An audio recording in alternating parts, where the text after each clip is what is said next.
부동산 침체라는데 중국인들은 국내 부동산을 쓸어 담았다. 외국인 부동산 쇼핑에 이어서 오늘도 중국인들 국내 부동산 쓸어 담았다에 대해 이야기를 한번 해드릴게요. 물론 부동산 침체라는데 라고 생각하는 사람이 있을 겁니다. 당연히 부동산이 침체니까 쓸어 담고 있는 겁니다. 왜? 지금 부동산 가격이 가장 싸니까요. 외국인이 사들인 국내 부동산 역대 최대. 자, 이 도표를 보시면은 외국인들이 국내 부동산을 매입하는 비중이 계속 올라가고 있다는 걸 알 수 있죠. 2022년보다 작년 2023년이 작년이에요. 0.9%로 가장 높은 수치입니다. 가장 높은 수치입니다. 사람 수로 따지면 외국인이 15,614명이 이 국내 부동산을 매입하는 것으로 어마어마한 수치입니다. 우리는 외국인이 국내 부동산을 왜 매입하는지 또 왜 매입하는 수치가 계속 증가하는지를 원인을 알아야 합니다. 예, 한번 알아보죠.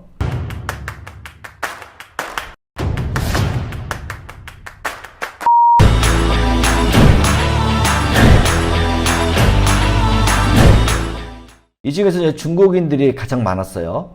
중국인들이.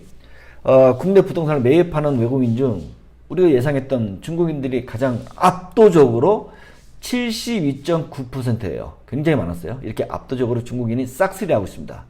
그 다음이 이제 미국 순이고, 일본은 없네요. 일본은 자기들 나라에서 부동산 거품으로 큰 혼역을 치러서 또 별 관심이 없는 겁니다. 예. 집합 건물을 매수한 외국인 비중도 증가하고 있다는데요. 과거에는 외국인이 국내 땅 위주로 투자를 했다면 지금은 집합 건물인 아파트, 오피스텔, 프라자 상가를 집중적으로 매수하고 있습니다. 2022년에 1%가 넘었지만 앞으로 수치는 계속 올라가서 결국 여러분과 경쟁하는 상황이 될 수도 있습니다. 예. 2022년 1%가 넘겼는데 작년은 더 올라갔을 겁니다. 저희한테 했잖아요. 간혹 교포들도요. 부동산 매입을 하기 위해 가치 분석 컨설팅을 받는 경우가 있어요.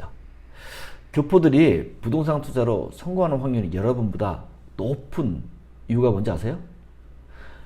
그들은요. 모델하우스 가더라도 그날 계약하지 않습니다.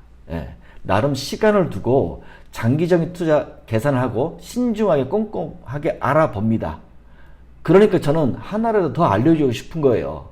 반면 우리나라 사람은 어떻게 하는지 아세요?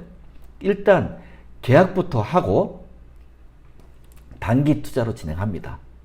분양 상담사가 팔아준다는 얘기만 믿고 감내에서 감 떨어질 때까지 기다리는 거예요. 감이 안 떨어지니까 잔금 낼 돈도 없다고 저희한테 찾아와서 해지한다고 컨설팅을 받는 겁니다. 에? 즉 외국인은요 부동산 매입 전부터 부동산을 사도 되는지 가치 분석을 받는 반면에 우리나라 사람은 계약하고 사고 친 이후에 계약금 10%를 뜯기더라도 부동산 계약 해지를 한다고 컨설팅 받는 겁니다. 당연히 부동산 시작점서 계획을 잘못 세워서 인생의 갈림길이 나눠지는 겁니다. 예. 자, 그러면은 임대 수익을 통해서 수익을 내는 부동산을 수익 내는 외국인들이 증가했답니다. 예. 월세 받는 외국인이 증가했다는 얘기예요. 예. 외국인도 임대를 통해서 부동산 수익을 얻으려고 부동산을 사는 것은 우리랑 별반 차이가 없다는 거예요. 월세를 받으면서 부동산 시세가 오르길 기다리는 게 장기 투자를 할 수 있어요. 반면 제가 컨설팅을 하면서 느끼는 것은 우리나라 사람은 프리미엄, 전매 같은 걸로 계약금만 내고 시세가 오르는 단기 투자를 주로 하는데 문제는 대부분이 부동산 초보자이거나 젊은 사람들이 대다수예요.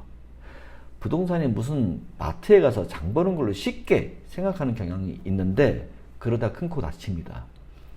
차트를 보면 외국인이 집주인은 부동산 임대차 계약 역시 2010년 이후로 지금이 가장 높은 비중입니다. 지역별로는 서울, 경기, 충남, 제주 순이라고 합니다. 예. 여기 지역별로 보면요. 이런 내용인데 오늘 내용은 외국인 중 중국인이 국내 부동산을 압도적으로 매입하고 있다는 내용을 정리하면서 다음 영상에도 재밌는 내용으로 이야기 나눠보도록 하겠습니다.